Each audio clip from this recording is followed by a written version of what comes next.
नमस्कार साथियों, स्वागत है आपका रीडर्स एंड द मंक में, जहां हम किताबों से नहीं, इंसानों के मन से संवाद करते हैं। आज हम शुरू कर रहे हैं किताब read people like a book का पहला अध्याय, जहां हम जानेंगे कि किसी का व्यवहार उसके प्रेरणा स्रोत, मोटिवेशन से कैसे जुड़ा होता है। तो चलिए हम पढ़ना शुरू करते हैं, लेकिन शब्दों को नहीं, इंसान के इरादों को। व्यवहार के पीछे छिपी प्रेरणा।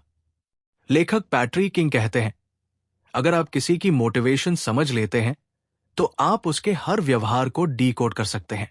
लोग जो करते हैं वो अचानक नहीं होता, उसके पीछे एक अंदरूनी उद्देश्य होता है। हर मुस्कुराहट, हर गुस्सा, हर प्रतिक्रिया किसी छुपी जरूरत या डर से जुड़ी होती है।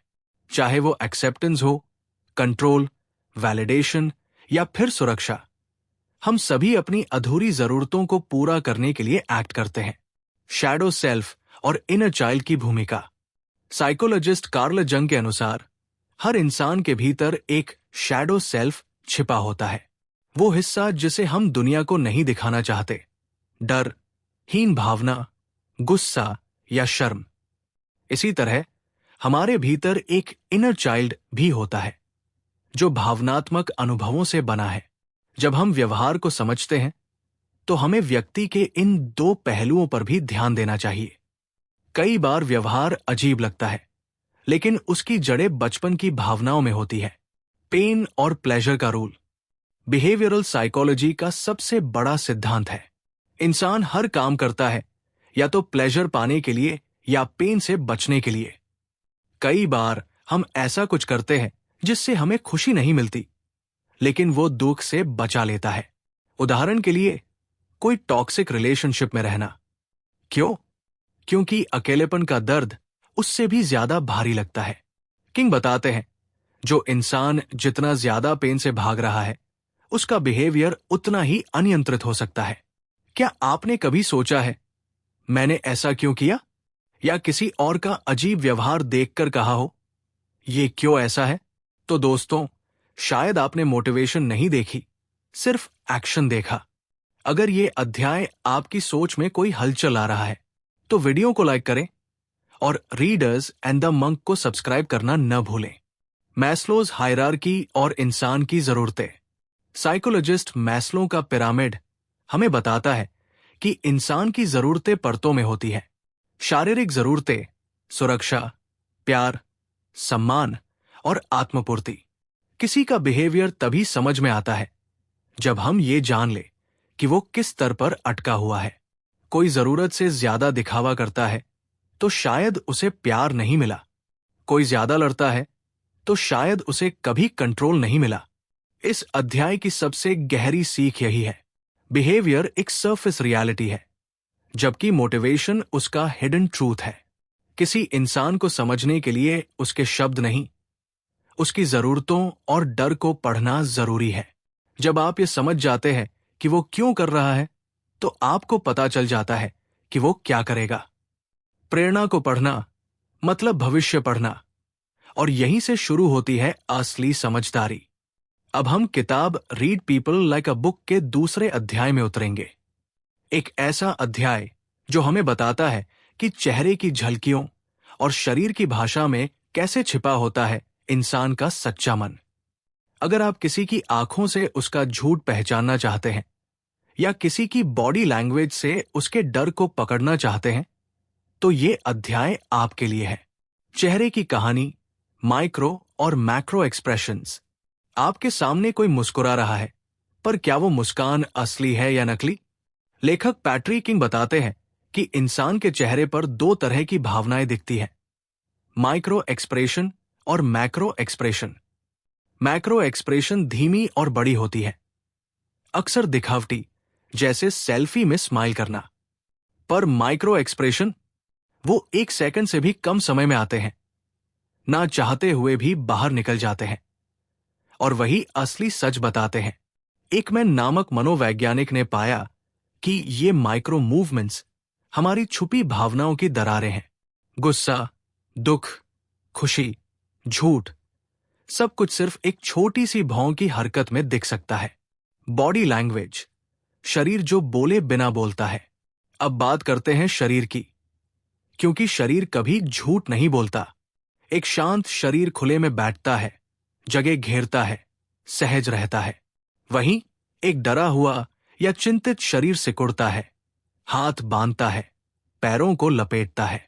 पैट्रिक कहते हैं, किसी की बॉडी को समझने से पहले आपको यह जानना जरूरी है कि वो सामान्य अवस्था में कैसा दिखता है। जब आप नॉर्मल्स को पहचान लेते हैं, तभी असामान्य पर ध्यान जाता है, और वहीं से शुरू होता है असली विश्लेषण। क्लस्टर रीडिंग, संकेतों को एक साथ जोड़ना। कभी सिर्फ एक इशारा देखकर मत सोचिए कि सामने वाला झूठ बोल रहा है, बल्कि ढूंढिए क्लस्टर, यानी संकेतों का समूह। अगर कोई बात कर रहा है लेकिन आंखें बार बार झपक रही हैं, हाथ पसीने से भीग रहे हैं और आवाज कांप रही है, तो वहां कुछ छुपा हो सकता है। और हां, आवाज भी बॉडी लैंग्वेज का हिस्सा है। उसकी टोन, स्पीड और थरथराहट भी बहुत कुछ कहती है। क्या आपने कभी किसी को देखकर उसके चेहरे पर दर्द महसूस किया है, भले ही उसने एक शब्द न कहा हो? या कभी किसी की शांत मुस्कान में छुपा रोना देखा है?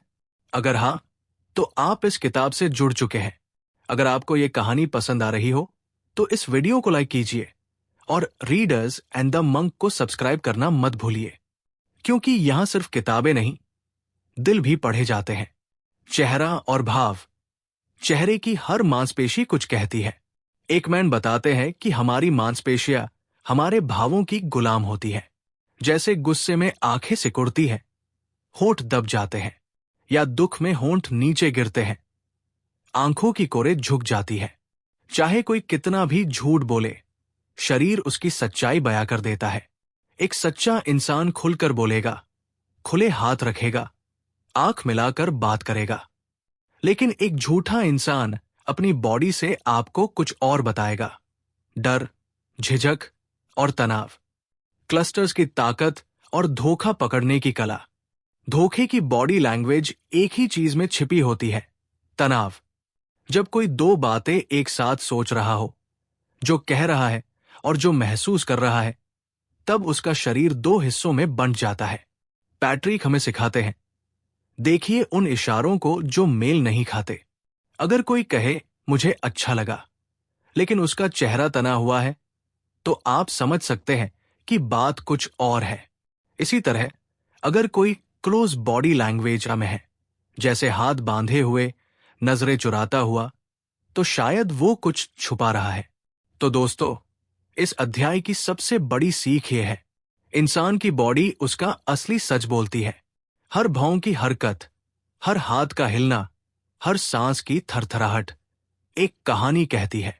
अगर आप इन संकेतों को समझने लगे, तो आप सिर्फ बातों को नहीं, इंसानों की आत्मा को पढ़ सकते हैं। और यही है इस अध्याय का सार। अगर आप लोगों को समझना चाहते हैं, तो शब्दों से नहीं, चेहरे और शरीर से बात कीजिए। अब हम जानेंगे व्यक्तित्व की विज्ञान को। कैसे कोई शख्स भीतर से है, क्या है उसकी सोच, उसकी ऊर्जा और उसका व्यवहार। आज हम read people like a book के तीसरे अध्याय में उतरेंगे, personality science and typology. Personality क्या है? क्या आप किसी ऐसे इंसान से मिले हैं जो हर हाल में शांत रहता है, या फिर ऐसा जो हर बात पर भड़क उठता है? ये सब कुछ यूं ही नहीं होता। इसके पीछे होती है एक गहरी व्यक्तित्व संरचना, जिसे हम पर्सनैलिटी कहते हैं।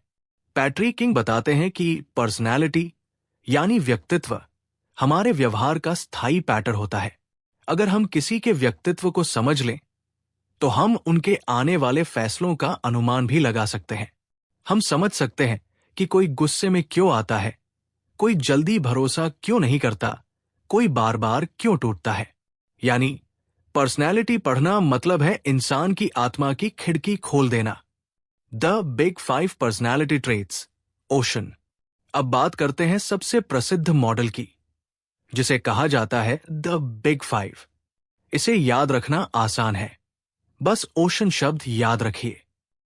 ओपननेस, कितना नया अपनाते हैं आप। सी, कॉन्शियसनेस, कितने जिम्मेदार और अनुशासित हैं आप। ई, एक्सट्रावर्शन, क्या आप लोगों से ऊर्जा लेते हैं या अकेले में रिचार्ज होते हैं? अग्रीएबलनेस, कितने सौम्य और सहयोगी हैं आप? न्यूरोटिसिज्म, आपकी मानसिक स्थिरता कितनी है? ये 5 आयाम मिलकर बनाते हैं किसी इंसान की अंदरूनी दुनिया का नक्शा। MBTI, 4 अक्षरों का जादू। अब आते हैं सबसे चर्चित और लोकप्रिय व्यक्तित्व टेस्ट पर, MBTI यानी माइज ब्रिग्स टाइप इंडिकेटर। ये 4 आयामों पर काम करता है। Extrovert E versus introvert I, sensing S versus intuition N, thinking T versus feeling F, judging J versus perceiving P। इन 4 अक्षरों के संयोजन से बनते हैं 16 पर्सनैलिटी टाइप्स, जैसे ENFP, ISTJ, INFJ। हर प्रकार की अपनी खूबी और कमजोरी होती है। क्या आपने कभी खुद से यह सवाल किया है, मैं असल में कौन हूं? या किसी अपने को समझने की कोशिश की है, वो बार बार ऐसा क्यों करता है?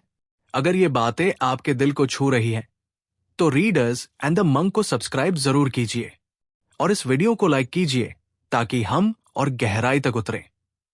क्योंकि यहां हम किताबें नहीं, इंसानों को पढ़ते हैं। केरसीज टेम्परमेंट्स, 4 बड़ी श्रेणियां। MBTI से ही जुड़ा है केरसी का टेम्परमेंट मॉडल। ये 16 प्रकारों को 4 श्रेणियों में बांटता है। 1, गार्डियन, जिम्मेदारी और सुरक्षा चाहने वाले।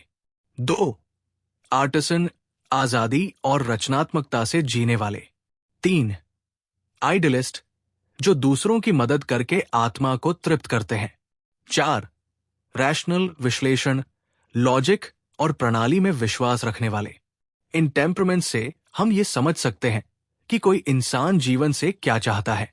एनीग्राम, 9 प्रकार का व्यक्तित्व मॉडल। और अब आखिरी मॉडल एनीग्राम, जो 9 पर्सनैलिटी टाइप्स पर आधारित है। 1, रिफॉर्मर। 2, हेल्पर।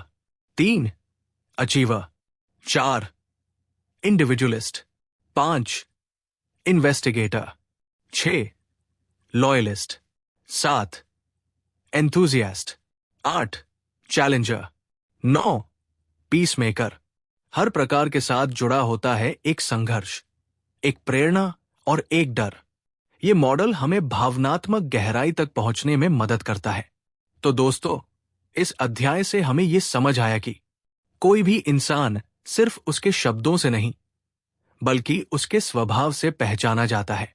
पर्सनालिटी टेस्ट हमें एक दिशा देते हैं, लेकिन इंसान को समझने के लिए निगाह नहीं, नजरिया चाहिए।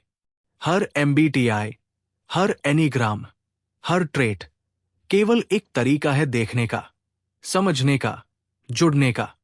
और यही है मनोविज्ञान का सार। हर इंसान अपने अनुभवों का मिश्रण होता है। उसे पढ़िए, समझिए, लेकिन पहले स्वीकार कीजिए। अब हम बात करेंगे उस कला की जो हर किसी को चाहिए, झूठ को पकड़ने की कला। क्या कभी आपको किसी की बात पर शक हुआ है, पर आप यकीन से नहीं कह पाए कि वो झूठ बोल रहा है? अगर हाँ, तो आज का ये अध्याय लाई डिटेक्शन 101 आपको वो शक्ति देगा जो अब तक बस FBI एजेंट्स के पास थी। हर कोई सोचता है कि वो झूठ पहचान सकता है। पैट्रिक किंग कहते हैं, ज्यादातर लोग खुद को झूठ पकड़ने में माहिर समझते हैं, लेकिन सच ये है कि अधिकतर लोग झूठ पहचानने में बुरी तरह फेल होते हैं। एक स्टडी में पाया गया कि यहां तक कि जज, मनोवैज्ञानिक और पुलिस भी अक्सर झूठ और सच में फर्क नहीं कर पाते। हमारा दिमाग चाहकर भी कुछ बातों को नजरअंदाज कर देता है, क्योंकि हमें भरोसा करना अच्छा लगता है और ये मानना कि दुनिया निष्पक्ष है। पर यही भरोसा हमें बार बार धोखा खिला जाता है। बॉडी लैंग्वेज से ज्यादा जरूरी है बातचीत की चालाकी। हमने अब तक सीखा कि आंखें, चेहरे, हाव भाव क्या कहते हैं, लेकिन जब कोई इंसान एक्टिंग कर रहा हो, तब असली पकड़ होती है बातचीत में। लाई डिटेक्शन केवल चेहरे पढ़ने का खेल नहीं है, ये एक सजीव और रणनीतिक बातचीत होती है। FBI एजेंट्स जैसे लोग खुला मंच नहीं चाहते, वो बातचीत में झूठ पकड़ते हैं। आपको भी सीखना होगा सवालों के जरिए जाल बिछाना, जहां सामने वाला खुद फंसे। और उसकी कहानी खुद ही गिर जाए। सवाल पूछने की कला। सच बोलना आसान है, बस जो हुआ वही कह दो। पर झूठ, वो दिमाग पर बोझ बन जाता है। इसलिए किंग कहते हैं, खुला सवाल पूछो, उस दिन तुम्हारे साथ कौन था? अचानक पूछो, उसके घर का रंग कौन सा था? और चुप रहो, सामने वाले को बोलने दो। जब दिमाग पर बोझ बढ़ता है तो झूठ बोलने वाला लड़खड़ाता है। वही है झूठ पकड़ने का सही समय। क्या आपने कभी किसी की आंखों में देखा है और महसूस किया कि कुछ तो छिपा है? या कभी ऐसा हुआ हो कि किसी ने लंबी कहानी सुनाई और आप बस बोले, पक्का झूठ बोल रहा है? अगर आज की बातें आपके भीतर कुछ जगा रही है तो इस वीडियो को लाइक जरूर कीजिए और रीडर्स एंड द मंक को सब्सक्राइब कीजिए, क्योंकि यहां हम सिर्फ पढ़ते नहीं, सच को महसूस करते हैं। लाई डिटेक्टर बनने के 5 रहस्य। 1. बहुत बोलने वाला ध्यान खींचे। झूठा इंसान डिटेल में उलझता है। सच बोलने वाला मुझे याद नहीं जब ही कह देता है। 2. जवाब देने में देरी। सोचने का मतलब है कहानी बना रहा है। 3. भावनाएं मेल नहीं खाती, बात कुछ और, हाव भाव कुछ और। 4. हैरानी और गुस्सा। अचानक मूड बदल जाए तो सतर्क हो जाइए। 5. आई स्वेयर टू गॉड जैसे वाक्य। ये असुरक्षा और रिएक्शन छुपाने के संकेत है। सरप्राइज से झूठ को पकड़ो।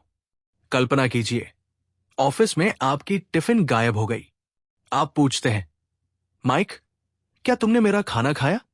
माइक जवाब देता है, हाँ, क्या मतलब? मैं क्यों खाऊंगा? पर वो सवाल को गोलमोल कर रहा है, सीधा नहीं नहीं बोल रहा। यही गोलमोल जवाब झूठ की सबसे पहली दरार होती है। तो दोस्तों, इस अध्याय की असली सीख यह है, झूठ को पकड़ने का हुनर सिर्फ आंखों से नहीं, बातचीत की चाल से आता है।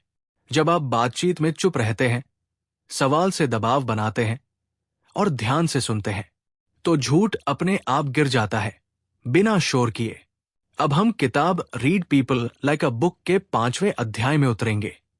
Using the power of observation, यानी निरीक्षण की ताकत का सही इस्तेमाल। क्योंकि जो ध्यान से देखता है वही सच्चाई पहचान पाता है।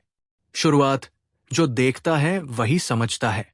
कभी आपने महसूस किया है कि कोई इंसान बहुत कम बोलता है लेकिन सब समझ जाता है, जैसे कि वो आपकी नजरों से पढ़ लेता है आपकी परेशानी। पैट्रिक किंग कहते हैं, observation is not a talent, it's a skill and you can learn it. निरीक्षण का मतलब है बिना बोले किसी इंसान के बारे में जान लेना।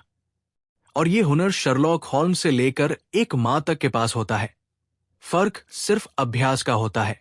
इस अध्याय में आप सीखेंगे कि कैसे किसी की बात, चाल, ईमेल, सोशल मीडिया पोस्ट या घर देखकर आप उसके बारे में बहुत कुछ जान सकते हैं। थिन स्लाइसिंग, छोटी बातें, गहरा असर। थिन स्लाइसिंग का मतलब है कम जानकारी से सही निष्कर्ष निकालना। साइकोलॉजिस्ट नलिनी अंबड़ी के अनुसार लोग अक्सर 5 सेकंड में ही दूसरों का सही आकलन कर लेते हैं। यानी आपकी पहली नजर आपकी सबसे पक्की नजर हो सकती है अगर आप अभ्यास करें। इसका मतलब ये नहीं कि जल्दी फैसला करें, बल्कि ये कि अपनी अंतर्ज्ञान, इंट्यूइशन को नजरअंदाज न करें। पहली नजर का असर साइंस भी मानता है, बस उसके साथ जिम्मेदारी जोड़ना सीखिए। Words, spaces and screens. क्या कहते हैं शब्द और चीजें? पैट्रिक कहते हैं, किसी इंसान के शब्द, उसका घर और उसकी ऑनलाइन दुनिया भी बहुत कुछ कहती है। यदि कोई बार बार मैं शब्द का प्रयोग करता है, वो ज्यादा आत्म केंद्रित हो सकता है। घर बिखरा है, शायद उसका मन भी उलझा हुआ हो। सोशल मीडिया पर हर तस्वीर दुख भरी है, तो वो व्यक्ति शायद अंदर से डरा हुआ है या तनाव में है। हम सिर्फ इंसान को नहीं, उसके आसपास के वातावरण को भी पढ़ सकते हैं। क्या आपने कभी किसी दोस्त की व्हाट्सएप डीपी देखकर उसकी मन स्थिति को पहचाना है? या किसी के कमरे की सजावट देखकर अंदाजा लगाया कि वो अकेलापन महसूस करता है? अगर हाँ, तो आप पहले से ही ऑब्जर्वर है। अगर ये अध्याय आपको छू गया हो तो इस वीडियो को लाइक करें और रीडर्स एंड द मंक को सब्सक्राइब करें। क्योंकि हम यहां चीजों को नहीं, उनकी गहराई को पढ़ते हैं। एक्टिव ऑब्जर्वेशन, सवाल पूछो, सच समझो। अब बात करते हैं एक्टिव ऑब्जर्वेशन की, यानी पूछकर पढ़ना। कुछ सवाल ऐसे होते हैं जो सीधा जवाब नहीं मांगते, लेकिन सीधी सच्चाई दिखा देते हैं। अगर लॉटरी लग जाए तो क्या करोगे? तुम किस इनाम के लिए सबसे ज्यादा मेहनत करोगे? कौन सी चीज है जो तुम सबसे ज्यादा खोने से डरते हो? ये सवाल किसी के मूल्य, डर और इच्छाओं को उजागर करते हैं, वो भी बड़ी सहजता से। बिहेवियर, पैटर्न्स और परसेप्शन। कोई इंसान बार बार एक जैसी बात करता है, एक जैसी हरकत दोहराता है। यही बनती है उसकी पैटर्न, यानी उसकी मन की परतें। और वहीं से शुरू होता है सच्चा रीडिंग, बिहेवियर से अंदर झांकने का प्रयास। किंग कहते हैं, हर इंसान एक खुली किताब है, अगर आप सही सवाल और सही निगाहें साथ लाएं। तो दोस्तों, इस अध्याय की गहराई यही कहती है, observation is the foundation of emotional intelligence. जब आप देखना शुरू करते हैं गहराई से, ध्यान से, तो आपको इंसान की आत्मा की झलक मिलती है। और यही सच्ची समझदारी है। देखो, सोचो और फिर समझो, बिना जल्दी फैसला किए। ऑब्जर्वेशन सिर्फ आंखों का नहीं, दिल और दिमाग दोनों का काम है। अब हम पढ़ेंगे इंसान की सोच की सबसे छुपी हुई कमजोरी, लॉजिकल फैलेसीज और कॉग्निटिव बियासेस, यानी वो गलतियां जो हम अपनी सोच में करते हैं, और वो भ्रम जो हमारी आंखों से नहीं, दिमाग से निकलते हैं। ये अध्याय हमें ये सिखाएगा कि कभी कभी हम किसी को नहीं, खुद को धोखा दे रहे होते हैं। थिंकिंग एरर्स, सोच की गलतियां। पैट्रिक किंग कहते हैं, लोगों को समझने से पहले हमें अपनी सोच को समझना जरूरी है। लॉजिकल फैलेसीज यानी तर्क में दोष, वो बात जो तर्क की तरह लगती है लेकिन होती नहीं। उदाहरण के लिए, अगर तुम मुझसे सहमत नहीं हो तो तुम मेरे दुश्मन हो, या सब लोग ऐसा कर रहे हैं तो ये सही ही होगा। इनमें से कोई भी तर्क असली नहीं है, लेकिन हम अक्सर इन्हें मान लेते हैं। टॉप 5 लॉजिकल फैलेसीज जो हमें अक्सर गुमराह करते हैं। 1. एड होमिनेम, बात की बजाय इंसान पर हमला करना। 2. स्ट्रॉमैन आर्ग्यूमेंट, सामने वाले की बात को तोड़ मरोड़ कर पेश करना। 3. अपील टू पॉपुलैरिटी, अगर सब कर रहे हैं तो मैं भी करूंगा। 4. फॉल्स डिलेमा, या तो ये करो या सब खत्म। 5.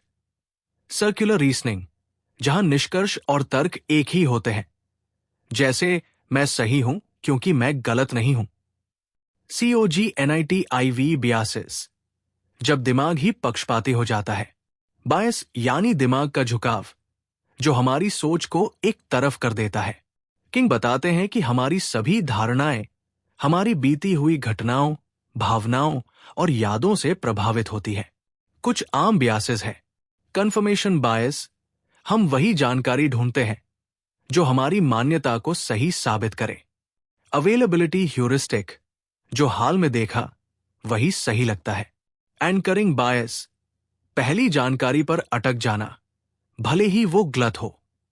क्या आपने कभी बिना कारण किसी को पसंद या नापसंद किया है, या सिर्फ एक YouTube कमेंट पढ़कर पूरा वीडियो जज कर लिया? तो दोस्तों, ये आप नहीं, आपके दिमाग की बियासेस है जो ऐसा करवा रही है। अगर ये बातें आपके अंदर कुछ हिला रही है, तो रीडर्स एंड दी मंक को सब्सक्राइब करें और इस वीडियो को लाइक करना न भूलें। बायस और फैलेसी का असली असर रिश्तों और निर्णयों में।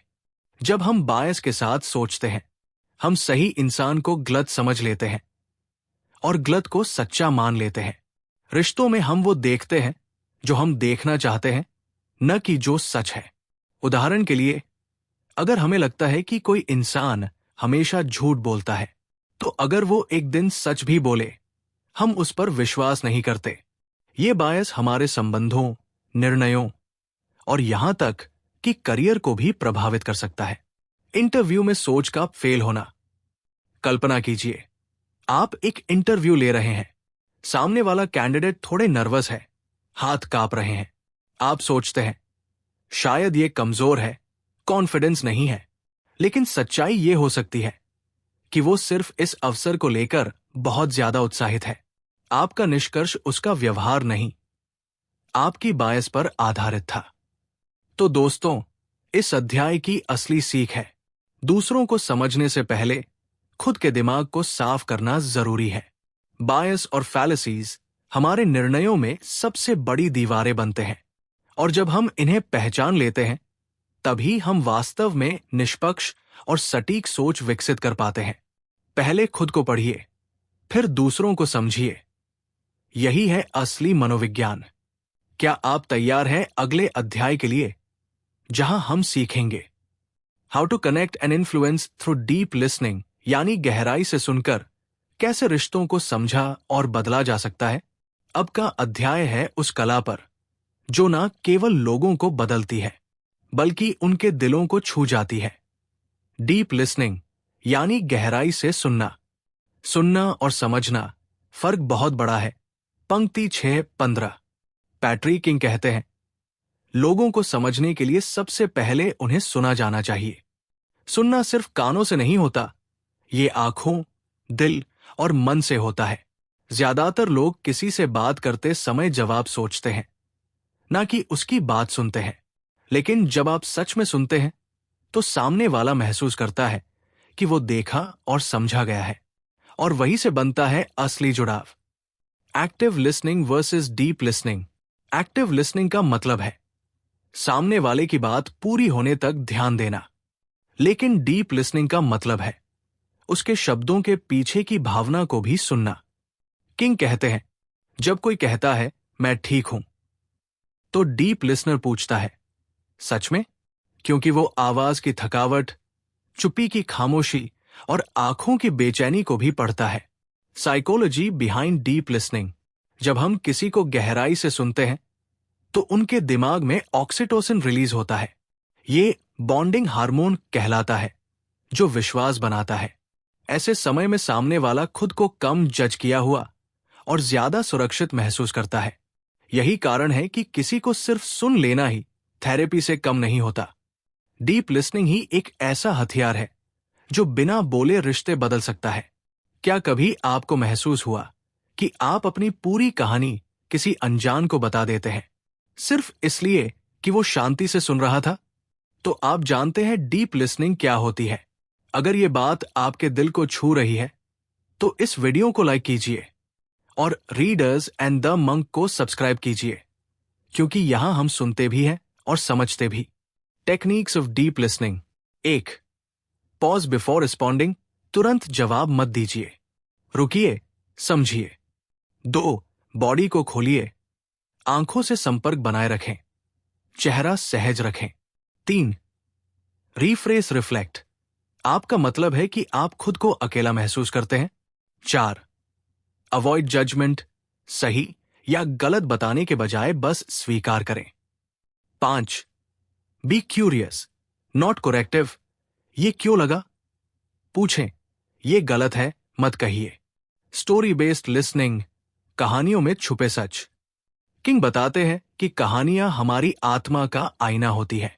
जब आप किसी से उसका अनुभव पूछते हैं, जैसे तुम्हारा सबसे अच्छा दिन कौन सा था, तो आप उसके मूल्य, भावना और असली प्रेरणा को जान पाते हैं। डीप लिसनर सवाल नहीं पूछता, वो खिड़कियां खोलता है। तो दोस्तों, इस अध्याय की सबसे बड़ी सीख यही है, जो गहराई से सुनता है वही असली कनेक्शन बनाता है। डीप लिसनिंग कोई तर्क नहीं, ये दूसरे के मन तक पहुंचने की कला है।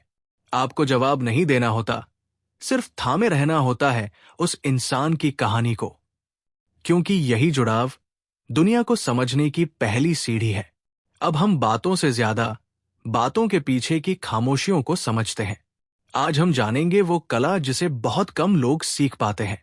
लाइनों के बीच पढ़ना, यानी जो कहा नहीं गया वही सबसे ज्यादा मायने रखता है। कहा क्या गया और क्या छिपाया गया? पैट्रिक किंग बताते हैं कि इंसान जो कहता है वो उसकी सोच नहीं, बल्कि उसकी रणनीति होती है। हर शब्द जो बोला गया है उसके पीछे एक वजह है, और हर वो बात जो नहीं बोली गई वो और भी ज्यादा महत्वपूर्ण है।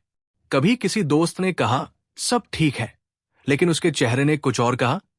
बस यही है रीडिंग बिटवीन द लाइंस की शुरुआत, जहां हम शब्दों से नहीं, उनकी गैर मौजूदगी से सच्चाई ढूंढते हैं। शब्दों की चॉइस क्या बताती है? जब कोई जरूरत से ज्यादा मैं कहता है, समझ लीजिए अटेंशन चाहता है। कोई बोलता है उससे गलती हो गई, लेकिन नहीं कहता मैंने गलती की। कोई कहता है हम प्रेग्नेंट हैं वर्सेस वो गर्भवती है। शब्दों का चयन सिर्फ भाषा नहीं, नजरिया दिखाता है। हम वही कहते हैं जो हमारे गहरे मूल्य, सोच और अनुभवों से निकलता है। टेक्स्ट मैसेज, ईमेल और सोशल मीडिया की भाषा। क्या किसी के व्हाट्सएप मैसेज ने कभी आपको सोचना मजबूर किया? यार, कुछ तो अलग है। स्टडीज कहती है ज्यादा पर्सनल प्रोनाउंस, आई, मी, माइन, ज्यादा एक्सट्रोवर्शन या इमोशनल नीड। नीडी लोग अक्सर स्ट्रॉन्ग इमोशनल शब्दों का इस्तेमाल करते हैं, जैसे हेट, डिस्गस्टिंग, जबकि इमोशनली स्टेबल लोग सॉफ्ट वर्ड्स का इस्तेमाल करते हैं। सोशल मीडिया पोस्ट्स भी हमारी सोच, मानसिक स्थिति और छिपी इच्छाओं का आईना है। क्या कभी आपने किसी की डीएम पढ़कर उनकी दुख को महसूस किया है, भले उन्होंने एक भी शिकायत न लिखी हो? तो दोस्तों, आप पहले से ही लाइंस के बीच पढ़ना जानते हैं। अगर आपको ये अध्याय दिल से जुड़ता है तो वीडियो को लाइक जरूर करें और रीडर्स एंड द मंक को सब्सक्राइब करें, क्योंकि यहां हम कहानी के शब्द नहीं, कहानी की आत्मा पढ़ते हैं। Examples of hidden meaning. 1. कोई कहता है तुम्हारी बात सुनकर अच्छा लगा, लेकिन टोन फ्लैट है, चेहरा भाव शून्य। क्या वो सच कह रहा है? 2. एक बॉस कहता है वी अप्रिशिएट योर एफर्ट, लेकिन कभी डायरेक्टली थैंक यू नहीं कहता। 3. एक दोस्त कहता है तेरा फोन नहीं आया यार, लेकिन उसके भीतर छुपा होता है मुझे तुम्हारी जरूरत थी। हर पंक्ति में छिपे एहसास को पकड़िए, वहीं से बनती है समझ। रिश्तों में और गहराई से। रिश्तों में कई बार लोग वो नहीं कह पाते जो वो महसूस कर रहे होते हैं, क्योंकि डर होता है, शर्म होती है या ईगो बीच में होता है। किंग कहते हैं जैसे ही आप किसी के शब्दों से आगे जाकर उनकी खामोशियों को पढ़ना शुरू करते हैं, आप एक लिसनर से हीलर बन जाते हैं, और यही है जुड़ाव की असली शुरुआत। तो दोस्तों, इस अध्याय की गहराई कहती है हमेशा वही जरूरी नहीं होता जो कहा गया है, बल्कि वो होता है जो नहीं कहा गया। शब्दों के पीछे के शब्द, आंखों में छिपी उदासी और टोन में दबी हुई तकलीफ, ये सब पढ़ना कला नहीं, करुणा है। जब आप लाइनों के बीच पढ़ना सीखते हैं, आप इंसान को उसके सबसे असली रूप में देख पाते हैं। अब का अध्याय बहुत ही खास है, क्योंकि ये आपको देगा वो अभेद कवच जिससे आप कभी भी किसी के मानसिक खेल में नहीं फंसेंगे। Chapter 9, how to never be manipulated again. Manipulation क्या होती है? पैट्री किंग कहते हैं मैनिपुलेशन वो कला है जिसमें सामने वाला आपको खुद की मर्जी से कुछ करने के लिए मजबूर कर देता है, बिना आपको एहसास कराए। ये कोई तेज आवाज या जबरदस्ती नहीं होती, ये होती है मीठी बातों में लिपटी चालाकियां। कभी गिल्ट, कभी इमोशनल ब्लैकमेल, कभी फेयर और कभी फॉल्स प्रेज। मैनिपुलेटर्स हमें झूठे संबंध, असली दबाव और तोड़े हुए आत्मसम्मान में बांधते हैं। मैनिपुलेशन के 4 क्लासिक तरीके। 1. गैसलाइटिंग, आपको ही आपकी सच्चाई पर शक करवा देना। 2. गिल्ट ट्रिपिंग, इतना किया तुम्हारे लिए, अब तुम ये भी नहीं कर सकते। 3. लव बॉम्बिंग, शुरुआत में बहुत प्यार, बाद में कंट्रोल। 4. साइलेंट ट्रीटमेंट, चुप रहकर सजा देना। ये सब मन को हिला देने वाले जाल हैं, और हमें इनसे बचना आना चाहिए। मैनिपुलेटर्स कैसे सोचते हैं? एक मैनिपुलेटर का मकसद कंट्रोल होता है, और कंट्रोल के लिए वो आपकी इमोशंस को ही आपका दुश्मन बना देता है। वो जानता है कि आपको अप्रूवल चाहिए, कनेक्शन चाहिए, तो वो उन्हीं पर वार करता है। वो आपकी इनसिक्योरिटीज को ताकत बनाकर आपको अपनी पपेट बना देता है।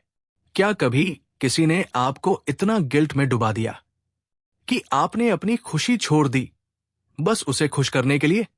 या कभी आपको लगता है कि आप कमजोर हैं क्योंकि आप ना नहीं कह पाए? अगर ऐसा हुआ है तो आप अकेले नहीं हैं। अगर इस विषय ने आपके जहन को छुआ हो तो वीडियो को लाइक करें और रीडर्स एंड द मंक को सब्सक्राइब कीजिए, क्योंकि यहां हम दिमाग और दिल दोनों को मजबूत बनाते हैं। कैसे बचे मैनिपुलेशन से? 1. बाउंड्रीज बनाइए, ना कहने का अभ्यास कीजिए। 2. फीलिंग्स को वैलिडेट कीजिए, किसी और के शब्द आपकी सच्चाई नहीं बदलते। 3. ऑब्जर्व पैटर्न्स, बार बार गिल्ट दिलाने वाला मैनिपुलेटर हो सकता है। 4. डोंट ओवर एक्सप्लेन, जो आपको समझना चाहता है वो एक शब्द में समझ जाएगा। 5. साइलेंस से डरिए मत, मैनिपुलेटर्स अक्सर आपकी रिस्पॉन्स पर जिंदा रहते हैं। Psychology behind the manipulator. Manipulators अक्सर खुद इमोशनली इनसिक्योर होते हैं। उनके भीतर डर होता है रिजेक्शन का, और उनका तरीका होता है कंट्रोल से सुरक्षा पाना। किंग बताते हैं, जब कोई बार बार आपको कम महसूस कराता है, समझ लीजिए वो आपसे नहीं, खुद से लड़ रहा है। लेकिन इसका मतलब ये नहीं कि आपको उसे जीतने देना है। तो दोस्तों, इस अध्याय की सबसे बड़ी सीख यही है, कोई आपको तब तक कंट्रोल नहीं कर सकता जब तक आप उसे अनुमति न दें। मैनिपुलेशन से बचना मतलब है अपने आत्मसम्मान को पहचानना और उसे बिना किसी गिल्ट के सीमा देना। हर अनाज के पीछे आपकी आजादी है, और वही है असली शक्ति। अब हम पहुंचे हैं इस अद्भुत किताब read people like a book के अंतिम अध्याय पर। Chapter 10, putting it all together, speed reading people. अब तक की यात्रा का सार। हमने जाना लोगों की बॉडी लैंग्वेज, चेहरे के हाव भाव, मोटिवेशंस, पर्सनैलिटी टाइप्स, झूठ पकड़ना, ऑब्जर्वेशन की ताकत और डीप लिसनिंग की कला। लेकिन असली कमाल तब है जब हम इन सभी को एक साथ इस्तेमाल करना सीखें, ताकि बिना ज्यादा समय गवाए किसी के बारे में गहराई से समझ बना सकें। इसे ही पैट्रिक किंग कहते हैं स्पीड रीडिंग। मतलब सिर्फ देखकर, सुनकर और थोड़ा महसूस करके किसी इंसान की पूरी मानसिक तस्वीर खींच लेना। स्पीड रीडिंग की साइंस। स्पीड रीडिंग का मतलब है कम समय में सही समझ। यह कोई जादू नहीं है, बल्कि intuition plus experience plus awareness का मेल है। किंग बताते हैं कि हमारे ब्रेन में पहले से मौजूद पैटर्न्स और सोशल स्क्रिप्ट्स की मदद से हम स्नैप जजमेंट ले सकते हैं, जो ज्यादातर मामलों में सही भी निकलते हैं। पर इसमें धोखा तब होता है जब हम बायस के शिकार होते हैं। इसलिए जरूरी है कि हम अपनी जजमेंट को गट फीलिंग और तर्क दोनों से संतुलित करें। Step by step approach. 1. Baseline जानिए। पहले ये जानिए कि कोई व्यक्ति सामान्य अवस्था में कैसा व्यवहार करता है। 2. डेविएशन पहचानिए, क्या वो अचानक चुप है या जरूरत से ज्यादा बोल रहा है। 3. क्लस्टरिंग पर ध्यान दें। एक ही नहीं, कई सिग्नल्स को एक साथ जोड़कर सोचिए। 4. कॉन्टेक्स्ट को समझिए। वही हाव भाव एक इंटरव्यू में कुछ और कहेंगे, दोस्ती में कुछ और। 5. कॉन्फर्मेशंस ढूंढिए, जल्दी निष्कर्ष न निकालें। बिहेवियर दोहराएं तो ज्यादा भरोसेमंद है। क्या कभी आपसे किसी ने कहा, मुझे तुम्हारे बारे में पहली बार में ही अच्छा लगा? शायद उन्होंने भी आपको स्पीड रीड किया था, या फिर वो सिर्फ आपके वाइब को समझ गए थे, बिना एक्सप्लेनेशन के। अगर आपको ये कला सीखनी है तो इस वीडियो को लाइक करें और रीडर्स एंड द मंक को सब्सक्राइब जरूर करें, क्योंकि यहां हम इंसानों को दिल से पढ़ते हैं, किताबों की तरह नहीं। Real life use cases. Interview में कैंडिडेट का बॉडी पोस्चर देखकर पता लगाना कि वो झूठ तो नहीं बोल रहा। रिश्तों में किसी के मैसेज के पीछे की भावना पहचानना, मैं ठीक हूं का असली मतलब समझना। क्राउड में सबसे ज्यादा प्रभावशाली इंसान को पहचानना, भले वो कुछ न बोले। पहली मीटिंग में ही तय कर पाना कि कोई ट्रस्टवर्दी है या नहीं। ये सब स्पीड रीडिंग के नतीजे हैं, और ये अभ्यास से और मजबूत होते हैं। फाइनल कॉशंस, गलतियां न दोहराएं।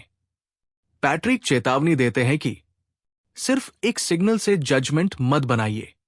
बायस, पास्ट ट्रॉमा और स्टेरियोटाइप्स आपकी रीडिंग को गलत कर सकते हैं।